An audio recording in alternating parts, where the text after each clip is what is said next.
The man, Jacob Blake, who was shot by police in Kenosha, was wanted for sexual assault. And the obligatory, that don't mean he deserved to get shot. Nobody's saying that.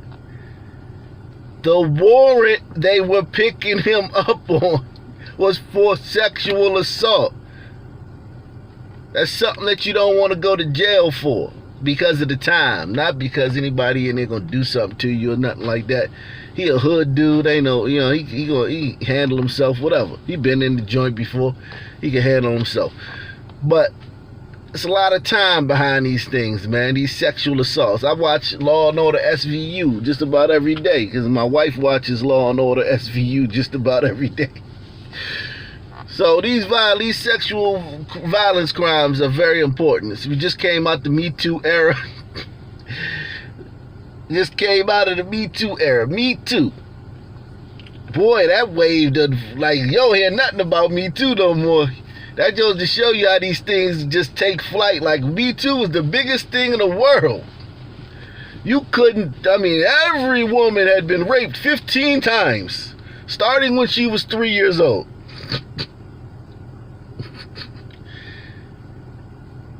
Everyone. Another black movement started by a black person, Me Too. Another movement started by black people. But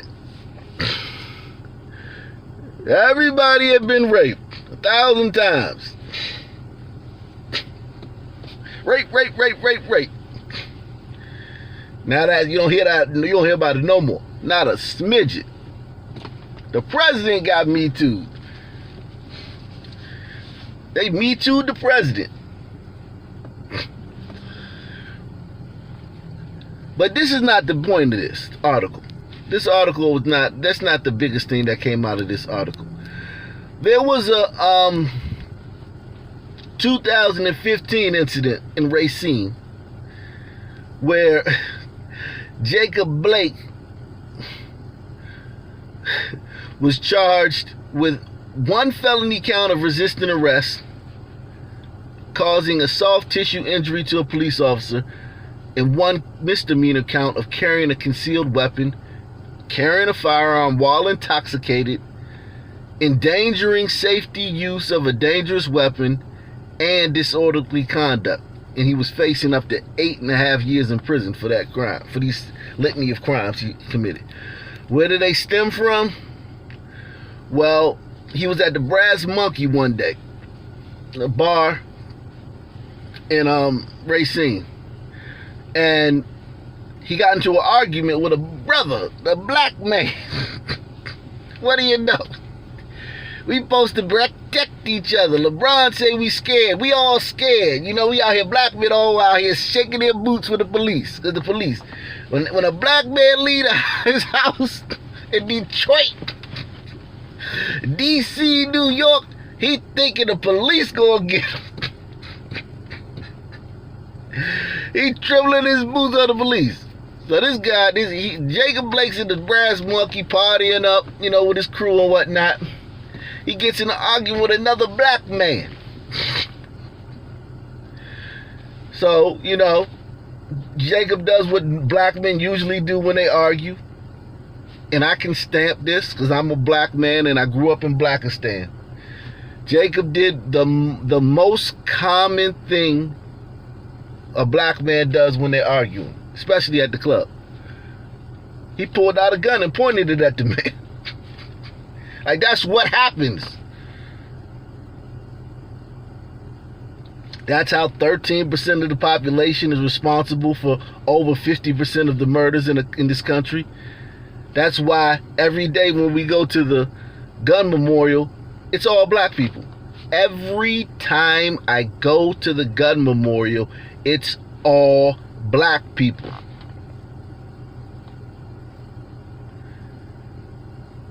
The gun memorial is it shows everyone who was killed by gun violence. In that day, you can, every day about what? 25 something people are killed by guns, just guns, not murder, because people can be murdered in plenty of ways. We're just talking about gun violence.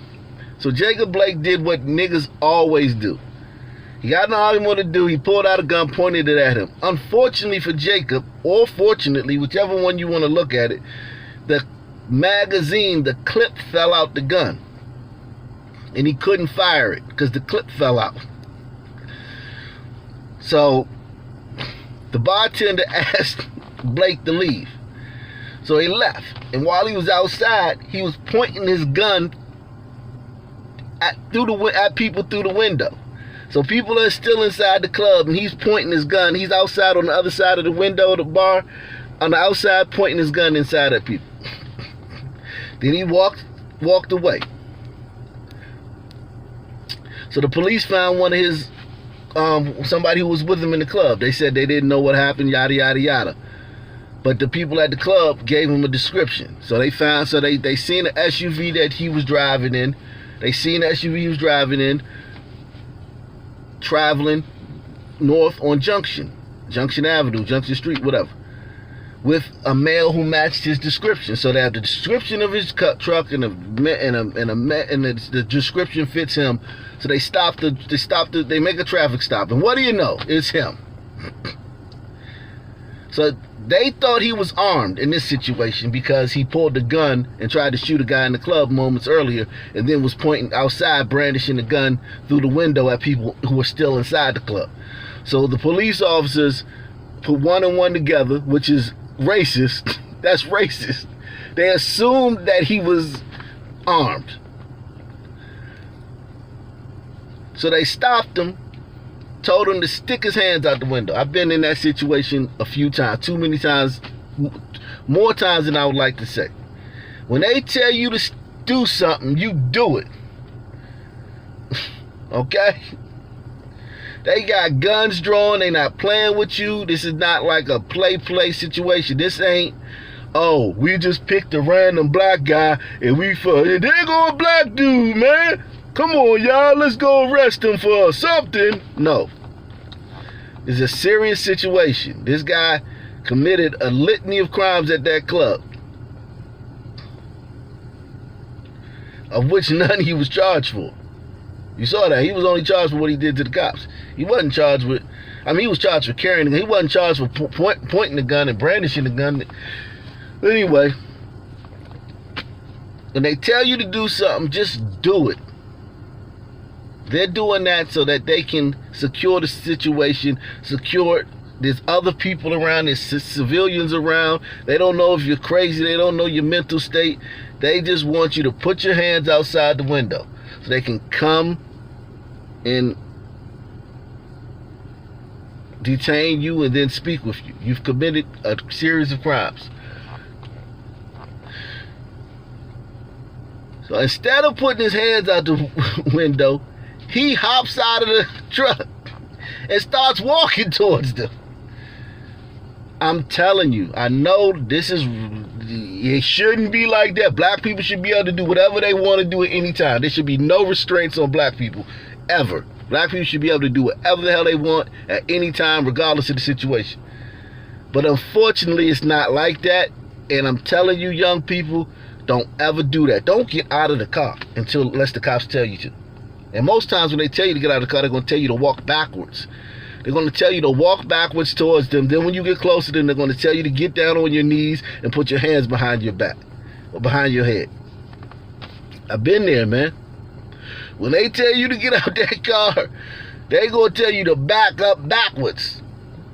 They ain't going to tell you to walk towards them forward. So anyway, they told him to put his hands out the side of the window. This motherfucker hops out the vehicle and starts walking towards them. He could have been shot then. That's enough to get you shot. Salute to these officers for not shooting Jacob Blake in 2015 during this incident where he pulled the gun on a black man at a club. So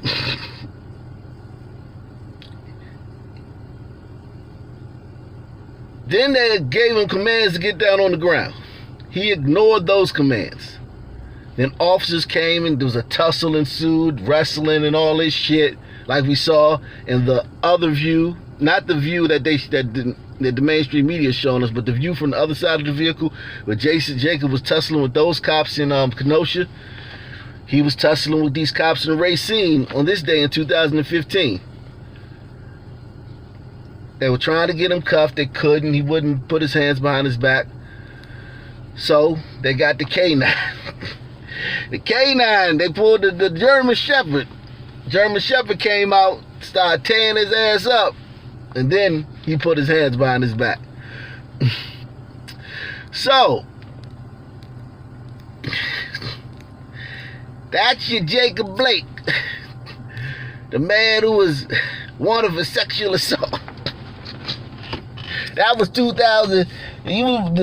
That incident was in 2015. He could have been dead that day. Hit one if you think he could have been dead that day. Show me your ones if you think he could have been dead that day. And where's the parade? Where's the fucking ceremony we have giving these cops an award from Racine for not killing Jacob that day?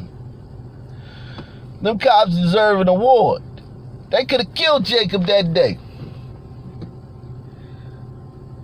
Why are we not giving them cops an award for not killing Jacob? Racine cop. Because if we're going to criticize all 18,000 police departments when one brother gets killed, there are 18,000 police departments in this country. Not officers, departments. DC alone has 4,000 police officers in the Metropolitan Police Department. That's one of the 18,000 departments. New York City got like 20,000. I don't know, some shit, some crazy shit. And that's one of the departments. So whatever any cop anywhere, whether it be Ferguson, Missouri, Kenosha, Milwaukee, Minneapolis, whenever one of those cops on one of those 18,000 police departments makes a mistake, we get to fucking tear up the cities and disparage all cops and talk about how all cops are racist. Why are we not throwing a parade for these cops who didn't shoot Jacob Blake in 2015? I mean, come on now, it's only right. He could have been shot in 2015. Easily. When he pulled that gun on that black man in that bar. And the only reason he didn't fire it is because the magazine fell out.